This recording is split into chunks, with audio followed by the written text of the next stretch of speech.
नमस्कार, मैं हूँ विनीता और आपने ट्यून किया है 100.1 मेगाहर्ट्ज अपना फेवरेट प्रोग्राम अभ्यास। और ये ही एक ऐसा कार्यक्रम है जिसमें आपको मिलती है जानकारियाँ किसी विशेष सब्जेक्ट पर, और जो भी आप भेजते हैं अपने सवाल वो हमें प्राप्त होते हैं व्हाट्सएप और ईमेल के जरिए। आज का विषय इंडियन हिस्ट्री है और स्टूडियो में आपके सवालों का जवाब देने हाजिर है doctor Shubhra Sinha, associate professor, Kamla Nehru college, Delhi university. आपका बहुत बहुत स्वागत करना चाहेंगे। नमस्कार विनीता, धन्यवाद मुझे यहाँ निमंत्रण देने के लिए। देखिए, बहुत सारे सवाल हैं, बहुत सारी बातें होंगी। कार्यक्रम की शुरुआत एक्सप्लेनर सेगमेंट से करते हैं। भारत और श्रीलंका के बीच संबंध 2500 साल से भी ज्यादा पुराने हैं। दोनों देशों की बौद्धिक, सांस्कृतिक, धार्मिक और भाषाई बातचीत की विरासत है। श्रीलंका के राजा देवन मपिया तिस्सा के शासनकाल के दौरान भारतीय सम्राट अशोक के पुत्र माननीय महेंद्रा द्वारा 4वीं शताब्दी ईसा पूर्व में श्रीलंका में बौद्ध धर्म की शुरुआत की गई थी। उस समय के दौरान बोधि वृक्ष का एक पौधा श्रीलंका लाया गया और पहले मठों और बौद्ध स्मारकों की स्थापना की गई।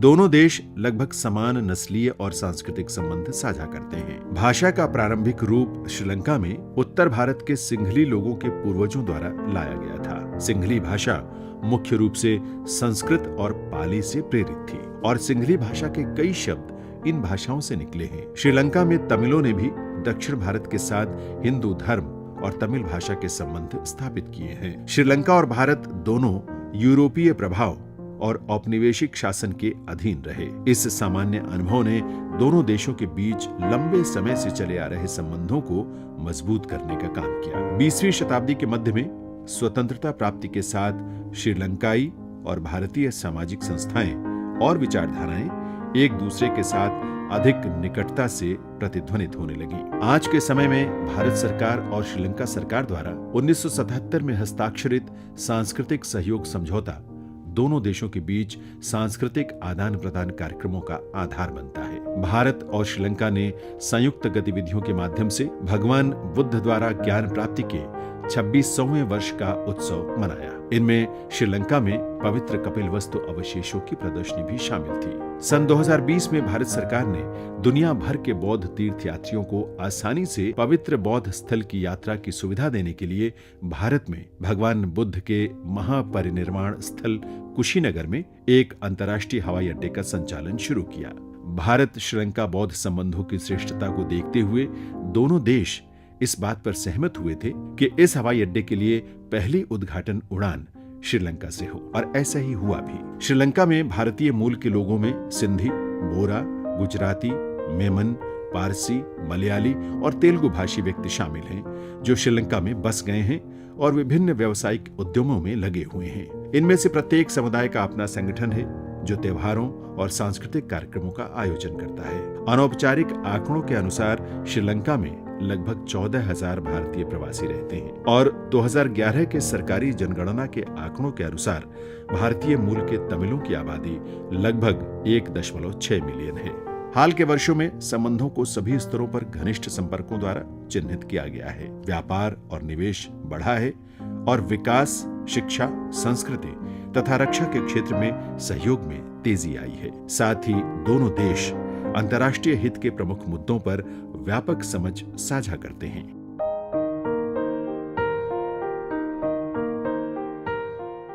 इसके बाद जो सबसे पहला सवाल मेरे जहन में आता है वो ये है कि भारत और श्रीलंका, ये जो इनका ऐतिहासिक संबंध है, इसको अगर हम देखें तो आज के इस कठिन समय में श्रीलंका के लिए हमारा देश भारत क्या सहयोग दे सकता है? भारत की भूमिका जो है वह एक बड़े भाई की तरह है, एक अच्छे पड़ोसी की तरह है। हम दोनों का संबंध बहुत ही पुराना है, ऐतिहासिक है, और मुझे लगता है कि सरकार जरूर उस आर्थिक संकट को उबारने के लिए जरूर प्रतिबद्ध है और जरूर जो है इनकी जो विदेश नीतियां हैं उसमें संभवतः इसकी चर्चा की जा रही होगी। अब जो हमारे श्रोता इस वक्त इंतजार कर रहे हैं अपने सवालों का एक्सपर्ट से सुनने के लिए, और ये सवाल है आजमगढ़ से। देवेंद्र आजमगढ़ से। पुरातत्व विभाग द्वारा विशेष रूप से हाल ही में किए गए निष्कर्षों के बाद हमारे ऐतिहासिक दृष्टिकोण पर प्रमुख प्रभाव क्या है? देखिए, आर्कियोलॉजिकल एविडेंस वह वास्तव में कह सकते हैं कि बहुत ही ऑथेंटिक एविडेंस है जी। और ऑथेंटिक एविडेंस के आधार पर इतिहास को पुनः लिखे जाने की आवश्यकता है। और उसका सबसे बढ़िया उदाहरण जो है वो सिनौली है, जो कि बागपत क्षेत्र में, जहां पर 2005 से 8 के लगभग जो थी खुदाई हुई और फिर 2018 में खुदाई हुई और उससे बहुत कुछ जो है इतिहास के संदर्भ में कुछ नए तथ्य जो है वह सामने आए हैं। और सिनौली में जैसे बरियल प्रैक्टिसेस के संदर्भ में एक सबसे चौंकाने वाला तथ्य मिला है कि जो बरियल साइट है वहां पर मृद भांड तो मिले हैं, लेकिन साथ ही साथ एक ऐसा शव भी मिला है जो कि संभवतः कपड़े से लपटा हुआ है, जो कि किसी तरह के रिचुअल्स की ओर जो है वह इंडिकेट करता है। इसके अलावा सिनौली में जो है पहली बार चैरियट मिली है और चैरियट की ऊंचाई जो के आधार पर यह कहा जा रहा है कि यह घोड़े के द्वारा जो था ये खींचा जा रहा था। तो इसके पहले जो है चैरियट का एविडेंस आपको यूरोप से मिलता है, पहली बार आपको भारत से जो है हॉर्स ड्रिवन चैरियट का एविडेंस मिलता है। और यहीं पर यह आ जाता है कि हम किस तरह से सिनौली को देखें। क्या सिनौली को जो है हम यह कह सकते हैं कि यह लेट हड़प्पन पीरियड से संबंधित है, या फिर हम यह कहें कि सिनौली जो था हड़प्पन पीरियड के साथ ये को एग्जिस्ट कर रहा था। तो ये जो है अनुसंधान का विषय है, नो डाउट, क्योंकि ये बहुत ही इंपॉर्टेंट सोर्स है। तो अगर आवश्यकता पड़ी तो इतिहास को पुनः लिखा जा सकता है। और अगला सवाल कर्नाटका से है। My name is Mallappa Nekar. I am from Karnataka. My question is, why we call Chanukya as Indian Machiavelli? Though Machiavelli, a Italian philosopher, belongs to 16th century AD, but Chanukya belongs to in between 350 to 275 BC. Italian people should call Machiavelli as an Italian Chanukya, but why we calling Chanukya as Indian Machiavelli? This is only one example. There are so many things have to change in our history books. ये जो है colonial construct है, जो औपनिवेशिक इतिहासकार जो लिख रहे थे। तो फॉर एग्जाम्पल मतलब चाणक्य को मैकियावेली के अलावा अगर आप देखें तो कालिदास को जो है शेक्सपियर कहा जाता है, भारतीय शेक्सपियर की को कहा जाता है। संभवतः इस तरह का आप कह सकते हैं कि इस तरह के नॉमेनक्लेचर, इस तरह के इसका इस्तेमाल जो है वो इस कारण संभवतः हुआ कि मैकियावेली भी पॉलिटिकल थिंकर थे और चाणक्य भी जो थे वो पॉलिटिकल थिंकर थे, और दोनों ने जो था स्टेट के बारे में लिखा था। दोनों का यह मानना था कि शासक जो है उसको अगर देखा जाए तो उसको रुथलेस होना बहुत जरूरी है, शासक को जो है पावरफुल होना बहुत जरूरी है। यानी शासन के लिए जो है अगर आप देखा जाए तो उन्होंने यही कहा था कि शासक को शक्तिशाली होना आवश्यक है और तभी जो है शासक जो है वह शासन कर सकता है। तो संभवतः इस तरह की समानता रही है, हालांकि दोनों दो अलग पीरियड में हैं। अगर आप देखा जाए तो दोनों के पीरियड्स बिल्कुल अलग हैं। मैकियावेली 16th सेंचुरी यूरोप में है, अगर आप चाणक्य को देखिए तो वह जो है संभवतः 3rd 4th सेंचुरी में जो है वो इंडिया में ये नजर आ रहे हैं। तो इस तरह के जो कंपैरिजन वो बेसिकली जो है कॉलोनियल कंस्ट्रक्ट है। और अगर इतावली क्यों नहीं मैकियावेली को चाणक्य कहते हैं तो ये आई थिंक इटालियन से ही पूछना पड़ेगा कि वो क्यों नहीं इनको। एक और सवाल लेते हैं। ये सवाल है अजरीना का। मैं अजरीना दिल्ली से और मेरा सवाल यह है, मौर्य साम्राज्य के पतन के लिए सम्राट अशोक किस हद तक जिम्मेदार है? देखिए, मौर्य साम्राज्य जो था अशोक के अधीन जो था वह अपने चरम उत्कर्ष पर था, और अशोक के अधीन इसका क्षेत्रफल जो था वह बहुत ही बड़ा था। मतलब एक अनुमान के अनुसार अगर आप देखिए तो कश्मीर से लेकर कर्नाटक तक और सेंट्रल एशिया से लेकर के बांग्लादेश तक जो था वह मौर्य साम्राज्य जो था अशोक के अधीन जो था वह फैला हुआ था। इतने बड़े साम्राज्य को नियंत्रित करना आसान नहीं था। दूसरा, अशोक जो था अपने धम्म के प्रचार और प्रसार के लिए, धम्म जो था वह धर्म नहीं था, धम्म जो था अशोक का वह वे ऑफ लाइफ था, उसका कोड ऑफ कंडक्ट था। तो उसके प्रचार और प्रसार के लिए था धम्म महामात्य जो थी उनकी नियुक्ति की थी। और आप यह कह सकते हैं कि धम्म महामात्य जो थी वह एक नई तरह की ब्यूरोक्रेसी थी और इनकी नियुक्ति की थी। इसमें बहुत पैसा खर्च किया गया था, इन्वेस्ट किया गया था। इसके अलावा अशोक जो था वो बहुत सारे वेलफेयर मेजर्स में इन्वॉल्व थे, जन कल्याण के लिए बहुत सारे कार्य जो थे अशोक के द्वारा जो थे वह करवाए गए थे। यानी इनकी नीति जो थी वह सभी को आप कह सकते हैं संतुष्ट रखने की थी, लिबरल था, टॉलरेंट था अशोक। आप यह कह सकते हैं कि जो उनकी लिबरल नीति थी, उनकी जो टॉलरेंस की पॉलिसी थी, संभवतः इसका फायदा जो था वह उठाया गया। अशोक के बारे में यह कहा जाता है वह अहिंसा का अनुयायी था, लेकिन उसने कैपिटल पनिशमेंट नहीं बंद किया, उसने आर्मी को डिसबैंड नहीं किया, लेकिन कलिंग युद्ध के बाद कोई युद्ध जो था वह नहीं लड़ा गया। और उसके बाद जब युद्ध लड़ा गया, जो भी युद्ध हुए, तो संभवतः सेना जो थी उसके लिए तैयार नहीं थी उनके उत्तराधिकारियों के अधीन। और एक है कि वीक सक्सेसर था। तो अशोक की भूमिका जो है, अगर आप देखा जाए तो इस संदर्भ में हम यह कह सकते हैं कि जो टॉलरेंट स्टेट है, जो वेलफेयर स्टेट है, यानी टॉलरेंस को उसके वीकनेस के रूप में देखा गया और उसका फायदा उठाने की कोशिश जो थी वह की। सवालों की फहरिस्त बहुत लंबी है, एक छोटे से अंतराल की, और वो एक म्यूजिकल ब्रेक होगा। तो आपकी पसंद का कोई गाना हम चाहते हैं। मेरी पसंद का गाना है, मैं चाहूंगी रुक जाना नहीं कभी हार के। आइए सुनते हैं इस गीत को।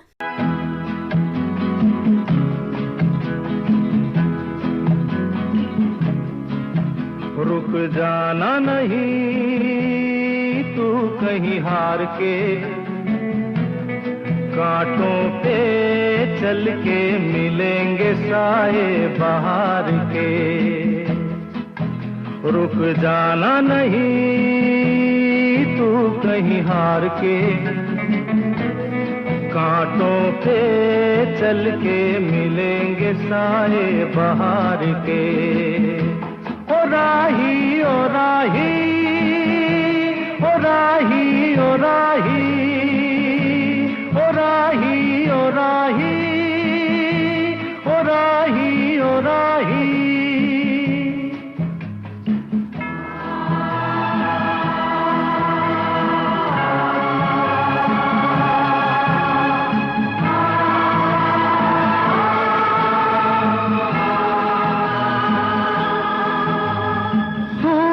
देख रुक गया है, तेरे आगे झुक गया है। सूरज देख रुक गया है, तेरे आगे झुक गया है।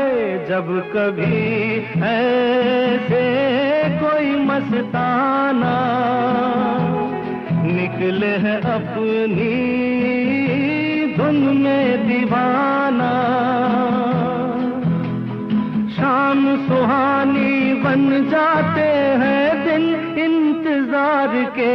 ओ राही ओ राही ओ राही ओ राही। रुक जाना नहीं तू कहीं हार के, कांटों पे चल के मिलेंगे साए बहार के। ओ राही ओ राही ओ राही ओ राही। Welcome back listeners. बातें चल रही हैं कार्यक्रम अभ्यास में, और हमारे साथ हैं डॉक्टर शुभ्रा सिन्हा, जो कि एसोसिएट प्रोफेसर हैं कमला नेहरू कॉलेज की। इस कार्यक्रम में आप भी हिस्सा ले सकते हैं, और इसके लिए आपको हमें व्हाट्सएप करना होगा। हमारा व्हाट्सएप नंबर है 9289094044, या फिर आप हमें ईमेल कर सकते हैं abhyas.airnews@gmail.com पर। इसके बाद अब जो ये लिस्ट है, इसमें अगला सवाल आता है। ये सवाल पूछा है मुंगेर बिहार से श्री मोहन ने।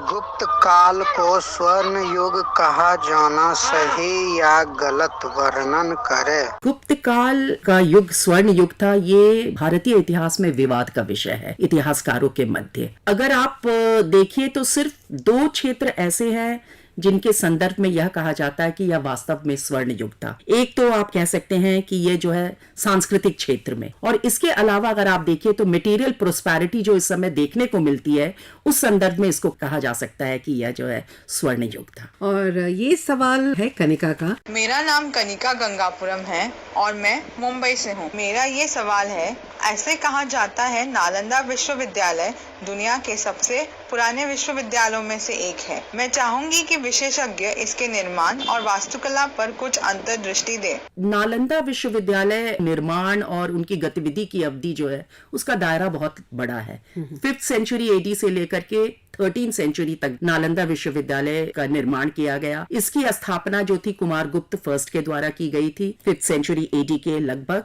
और यह जो था एक ऑर्गेनाइज्ड यूनिवर्सिटी था, और जिसमें आज के आधुनिक विश्वविद्यालय के तरह सर्टिफिकेट दिए जाते थे। अच्छा। और बहुत बहुत ही इंटरेस्टिंग ये है कि प्रवेश के लिए यहाँ पर सबसे पहले छात्र को द्वारपाल को संतुष्ट करना पड़ता था उनके प्रश्न का जवाब दे करके। और द्वारपाल को यह अगर एहसास होता था कि यह छात्र जो है वह विश्वविद्यालय में जाने योग्य है तो तभी उसको एंट्री जो थी वह दी जाती थी। बिल्कुल द्वार पर ही स्क्रीनिंग हो जाती थी और अगर छात्र जो था वह अगर नहीं था तो वहीं से उसको लौटा दिया जाता था। बहुत ही प्लान्ड यूनिवर्सिटी है। 6th सेंचुरी में जाकर के ये रेसिडेंशियल यूनिवर्सिटी बन जाती है। बहुत ही कॉस्मोपॉलिटन एटमॉस्फेयर था। ना सिर्फ भारत के अलग अलग हिस्से से विद्यार्थी यहाँ आ रहे थे बल्कि बाहर से भी जो था अगर आप देखा जाए तो विद्यार्थी जो थे वह आ रहे थे। जहां तक इसके कंस्ट्रक्शन का बात है तो 14 हेक्टेयर में ये फैला हुआ है और सिर्फ एक छोटा सा हिस्सा जो है वह आज आपको देखने को मिलता है। अगर आप नालंदा चले जाइए तो अभी भी आपको जो है माउंट्स नजर आएंगे। अब अगर उन माउंट्स को खोला जाए तो उसके अंदर अवशेष जरूर होंगे, लेकिन अर्बनाइजेशन हो गया है, गांव बस गई हैं, उनको डिस्प्लेस नहीं किया जा सकता है। तो छोटा सा हिस्सा जो है वह जो है आर्किटेक्चर का है और भवन का निर्माण है उसके लिए रेड ब्रिक का यूज किया गया है। और एक बहुत इंटरेस्टिंग बात है कि इस एरिया में पत्थर बहुत आसानी से उपलब्ध हैं, लेकिन पत्थर का उपयोग ना करके रेड ब्रिक का उपयोग किया गया है, जो कि आई थिंक जो एक्सपर्ट है वही बता सकेंगे कि क्या कारण है। इसकी जो लेआउट है वो मतलब बहुत सोच समझ के की गई है। बहुत प्लान्ड है। अगर आप चले जाए तो स्टूडेंट्स के आपको सेल मिलेंगे जहां पे स्टूडेंट्स रहा करते थे। लेक्चर थिएटर्स मिलेंगे आपको। लेक्चर थिएटर्स में प्लेटफॉर्म मिलेगा जहां पर गुरु थे वो प्लेटफॉर्म पे चढ़ करके लेक्चर्स देते थे। मेस के आपको एविडेंस हैं, कैंटीन के एविडेंस हैं। इसके अलावा आपको चैत्य है, महाविहार है, स्तूप है। तो ये सारे जो है अगर आप देखा जाए तो नालंदा के अधीन मिलता है। और आप यह कह सकते हैं कि ये नालंदा 5th सेंचुरी से शुरू होती है और 13th सेंचुरी तक जो है इसमें एडिशंस होते चले जाते हैं। यानी पाल शासकों के अधीन भी जो था इसमें एडिशंस हुए। 3 स्टोरी की लाइब्रेरी थी जहां पर किताबें थी। 2 तल जो है वो नजर आता है नालंदा में। तो बहुत ही वेल प्लान्ड विश्वविद्यालय। ये सवाल अदीबा अली। मेरा नाम अदीबा अली है और मैं दिल्ली से। मेरा सवाल यह है कि ब्रिटिश काल के दौरान शैक्षिक विकास के बारे में संक्षिप्त वर्णन दे। प्रश्न जो है वो बहुत लंबा है क्योंकि इसके अंतर्गत जो है आपके डिफरेंट एक्ट्स जो है वो चले आते हैं। और सबसे पहले जो है शैक्षणिक विकास में अगर आप एक्ट्स की बात कीजिए तो शुरुआत में आपको यह जानकर आश्चर्य होगा कि करीब 60 वर्षों तक इंग्लिश ईस्ट इंडिया कंपनी जो थी उसने किसी भी तरह का प्रयास नहीं किया था, किसी भी तरह का सुधार जो था वह शिक्षा के संदर्भ में नहीं किया था। और जो एकाध आपको अपवाद मिलते हैं उसमें से जैसे है कि 1800 में फोर्ट विलियम कॉलेज की स्थापना कलकत्ता में की गई थी। तो जो पहली बार इन्वेस्टमेंट किया गया है कॉलोनियल रूलर्स के द्वारा एजुकेशन के संदर्भ में जो है वह है 1813 का चार्टर एक्ट। और 1813 के चार्टर एक्ट के अंतर्गत जो था 1 लाख रुपया जो था वह शिक्षा पर खर्च करने की पेशकश की गई थी, जो कि बिल्कुल इनसफिशिएंट थी, बिल्कुल पर्याप्त नहीं थी, अपर्याप्त थी। 1853 में मैकॉले जो है कुछ रिकमेंडेशंस लेकर के आते हैं। उनका जो एक रिकमेंडेशन होता है वह यह होता है कि वे जो है इंट्रोड्यूस करते हैं इंग्लिश एजुकेशन इंडिया में। और इसका उद्देश्य यह होता है, इंग्लिश एजुकेशन इंट्रोड्यूस करने का उद्देश्य यह नहीं था कि वह जो था शिक्षा का पश्चिमीकरण कर रहे थे। उद्देश्य यह था कि किस तरह से चीफ क्लर्क्स जो है वह बन सके, अवेलेबल हो जाए उनके लिए। बिल्कुल, जो कि उनके एडमिनिस्ट्रेशन में सहयोग करें। यहीं पर से एक थ्योरी आ जाती है डाउनवर्ड फिल्टरेशन थ्योरी। और वह सिद्धांत यह था कि कहा यह गया कि कुछ भारतीयों को शिक्षित किया जाए और इनसे यह अपेक्षा रखी जाए कि यह अपने समुदाय के अन्य लोगों को जो है वह शिक्षित करेंगे। तो इस तरह से आप कुछ को शिक्षित करके कम्युनिटी जो है उसको एजुकेट कर सकेंगे। 1854 में वुड डिस्पैच आया और इसे कहा जाता है Magna carta of English education in India. यह आप कह सकते हैं कि पहला कॉम्प्रिहेंसिव प्लान था भारत में एजुकेशन के प्रचार व प्रसार हेतु। और उसके बाद कई सारे जो है एक्ट्स आते हैं, कानून आते हैं। जैसे है तो हंटर एजुकेशन कमीशन की स्थापना होती है 1882-83 में। फिर इंडियन यूनिवर्सिटीज एक्ट आता है 1904 में। एजुकेशन पॉलिसी आ जाती है 1913 में। सैडलर यूनिवर्सिटी कमीशन आती है 1917-19 में। और एजुकेशन अंडर डायरार्की जो है वह होती है 1929-1937 में। और 1937 में वर्धा स्कीम शुरू होता है आधारभूत शिक्षा का। तो ये बहुत ही एक ऐसी ट्रेजेक्टरी है जो कि चरणबद्ध तरीके से कह सकते हैं कि प्रसार जो है वो देखा जा सकता है। मैम, इस बात से तो कोई इनकार नहीं कर सकता कि हिस्ट्री एक ऐसा विषय है जो निश्चित तौर पर बहुत ही इंटरेस्टिंग लगता है, लेकिन एक और हमारे पास सेगमेंट है वो भी बड़ा ही इंटरेस्टिंग है, वो है फैक्ट फाइल। आइए सुनते हैं फैक्ट फाइल।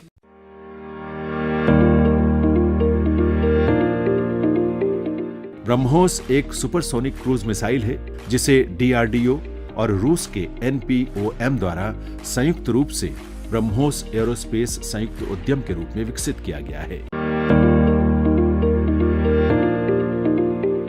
mRNA टीके पूरी तरह से सिंथेटिक हैं और पारंपरिक टीकों के विपरीत विकास के लिए अंडे या बैक्टीरिया जैसे मेजबान की आवश्यकता नहीं होती।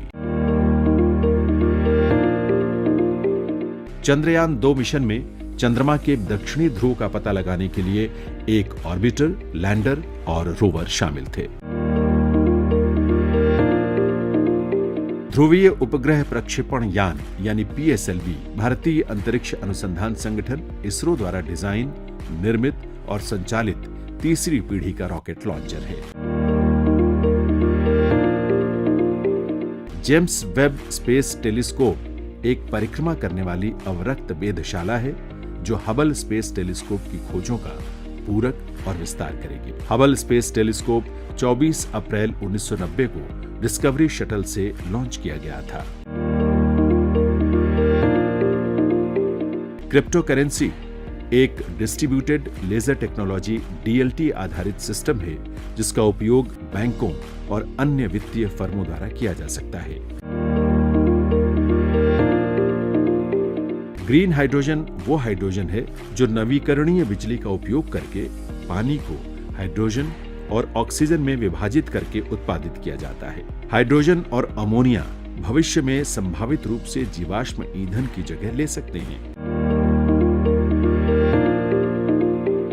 Lithium ion battery rechargeable battery होती है जिसकी विशेषता बहुत अधिक शक्ति घनत्व होती है।